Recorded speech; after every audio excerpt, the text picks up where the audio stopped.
Hi ನಮಸ್ತೆ ಎಲ್ಲರಿಗೂ ಮಧುರಾ ಚಾನಲ್ಗೆ ಸ್ವಾಗತ. ಇವತ್ತೊಂದು ತುಂಬಾ ಟೇಸ್ಟಿಯಾಗಿರುವಂತಹ ಹಾಗೆ ತಂಪಾದ ಪಾನೀಯ ಮಸ್ಕ್ ಮೆಲನ್ ಜ್ಯೂಸ್ ರೆಸಿಪಿಯನ್ನು ನಿಮ್ಮ ಜೊತೆ ಶೇರ್ ಮಾಡ್ತಾ ಇದ್ದೇನೆ. ದೇಹಕ್ಕೆ ತಂಪು ಹಾಗೆ ಮನಸ್ಸಿಗೆ ಸಮಾಧಾನ ನೀಡುವ ಈ ಜ್ಯೂಸನ್ನು ಹೇಗೆ ಮಾಡೋದಂತ ನೋಡೋಣ ಬನ್ನಿ. ಮೊದಲಿಗೆ ನಾನಿಲ್ಲಿ 1/4 ಕಪ್ ಆಗುವಷ್ಟು ಸಾಬುದಾನವನ್ನು ಒಂದು ಬೌಲ್ಗೆ ಸೇರಿಸ್ಕೊಂಡು ಇದಕ್ಕೆ ನೀರನ್ನು ಸೇರಿಸಿ ಒಂದು 2ರಿಂದ 3 ಸಲ ಚೆನ್ನಾಗಿ ತೊಳೆದುಕೊಳ್ತೀನಿ. ನೋಡಿ, ಈ ರೀತಿಯಾಗಿ ತೊಳ್ಕೊಂಡ್ಬಿಟ್ಟು ಬೌಲಲ್ಲಿ ಇಟ್ಕೊಂಡಿದ್ದೇನೆ.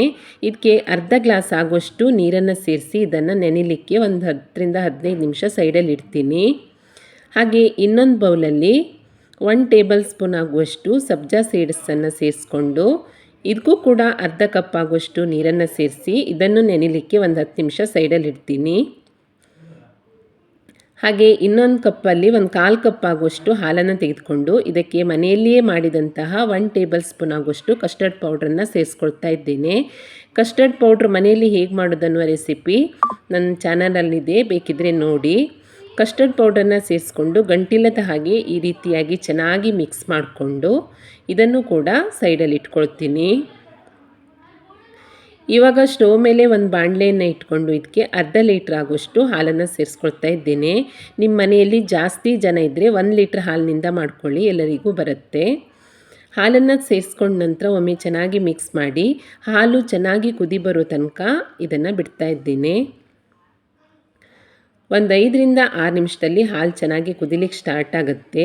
ಹಾಲು ಒಮ್ಮೆ ಚೆನ್ನಾಗಿ ಕುದಿಲಿಕ್ಕೆ ಸ್ಟಾರ್ಟ್ ಆದ ತಕ್ಷಣ ಇದಕ್ಕೆ ನೆನೆಸಿ ಇಟ್ಕೊಂಡಿರುವಂತಹ ಸಾಬುದಾನವನ್ನು ನೀರಿನ ಸಮೇತವಾಗಿ ಸೇರಿಸ್ಕೊಳ್ತೀನಿ. ಹಾಗೆ ಮಿಕ್ಸ್ ಮಾಡಿ ಇಟ್ಕೊಂಡಿರುವಂತಹ ಕಸ್ಟರ್ಡ್ ಮಿಶ್ರಣವನ್ನು ಕೂಡ ಸೇರಿಸ್ಕೊಳ್ತಾ ಇದ್ದೀನಿ.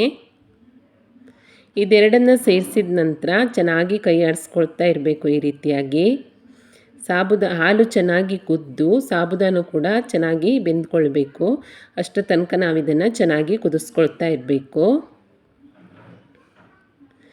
ಸಣ್ಣ ಊರಿನಲ್ಲಿಯೇ ಈ ರೀತಿ ಮಿಕ್ಸ್ ಮಾಡ್ಕೊಳ್ತಾ ಕುದಿಸೋದ್ರಿಂದ ಚೆನ್ನಾಗಿ ಕುದಿಯುತ್ತೆ.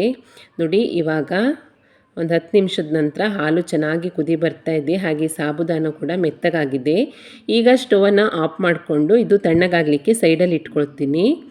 ಅಷ್ಟರಲ್ಲಿ ಒಂದು ಮಸ್ಕ್ ಮೆಲನ್ ಅಥವಾ ಕರ್ಬೂಜ ಹಣ್ಣನ್ನು ಸಿಪ್ಪೆ ತೆಗೆದುಬಿಟ್ಟು ಒಳಗಡೆ ಇರುವಂತಹ ಬೀಜವನ್ನೆಲ್ಲ ತೆಗೆದು ತಿರುಳನ್ನೆಲ್ಲ ಕಟ್ ಮಾಡಿಕೊಂಡು ಅದರಲ್ಲಿ ಸ್ವಲ್ಪ ತಿರುಳನ್ನು ಪಕ್ಕಕ್ಕಿಟ್ಟು ಉಳಿದನ್ನು ಮಿಕ್ಸಿ ಪಾತ್ರೆಗೆ ಸೇರಿಸ್ಕೊಂಡಿದ್ದೇನೆ. ಇದಕ್ಕೆ 4 ಟೇಬಲ್ ಸ್ಪೂನ್ ಆಗುವಷ್ಟು ಬೆಲ್ಲವನ್ನು ಸೇರಿಸ್ಕೊಂಡು ಇವಾಗ ರುಬ್ಕೊಳ್ತೀನಿ.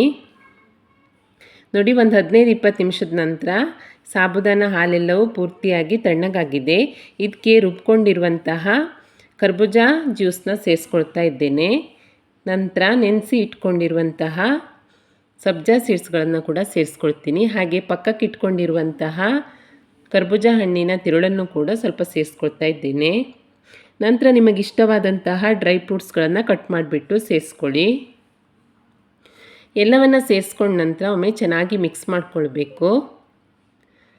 ಈ ರೀತಿಯಾಗಿ ಚೆನ್ನಾಗಿ ಮಿಕ್ಸ್ ಮಾಡಿಕೊಂಡು ಒಂದು 2ರಿಂದ 3 ಗಂಟೆ ಫ್ರಿಜ್ಜಲ್ಲಿ ಇಟ್ಕೊಂಡ್ರೆ ತುಂಬಾ ರುಚಿಕರವಾಗಿರುವಂತಹ ಹಾಗೆ ತಂಪಾದಂತಹ ಮಸ್ಕ್ ಮೆಲನ್ ಜ್ಯೂಸ್ ರೆಡಿಯಾಗುತ್ತೆ. ಇದನ್ನು ನೀವು ಗ್ಲಾಸಿಗೆ ಹಾಕಿ ಕೂಡ ಸರ್ವ್ ಮಾಡ್ಬೋದು ಅಥವಾ ಬೌಲಲ್ಲಿ ಹಾಕಿ ಕೂಡ ತಿನ್ಬೋದು. ಊಟಕ್ಕೂ ಮುಂಚೆ ರೆಡಿ ಮಾಡಿ ಇಟ್ಟರೆ ಊಟ ಆದ ನಂತರ ಮನೆಯವರೆಲ್ಲರೂ ಕೂತು ತಿನ್ಬೋದು. ತುಂಬಾ ಚೆನ್ನಾಗಿರುತ್ತೆ. ಹಾಗೆ ದೇಹಕ್ಕೆ ತಂಪು ಹಾಗೆ ಮನಸ್ಸಿಗೆ ಸಮಾಧಾನ ಕೂಡ ಸಿಗುತ್ತೆ. ಈ ಬೇಸಿಗೆಯಲ್ಲಿ ಇಂತಹ ಆರೋಗ್ಯಕರವಾದ ಜ್ಯೂಸನ್ನೆಲ್ಲ ಮಾಡ್ಕೊಂಡು ಕುಡಿಯೋದ್ರಿಂದ ತುಂಬಾ ಚೆನ್ನಾಗಿರುತ್ತೆ. ಖಂಡಿತ ಟ್ರೈ ಮಾಡಿ ನೋಡಿ. ರೆಸಿಪಿ ಇಷ್ಟ ಆದಲ್ಲಿ ಲೈಕ್ ಮಾಡಿ, ಶೇರ್ ಮಾಡಿ, ಹಾಗೆ ಕಮೆಂಟ್ ಮಾಡಿ. ಹೊಸದಾಗಿ ನಿಮ್ಮ ಚಾನಲ್ ನೋಡ್ತಾ ಇದ್ದರೆ ಸಬ್ಸ್ಕ್ರೈಬ್ ಮಾಡ್ಕೊಳ್ಳಿ. ಸಿಗೋಣ ಮುಂದಿನ ರೆಸಿಪಿಯಲ್ಲಿ. Thank you for watching.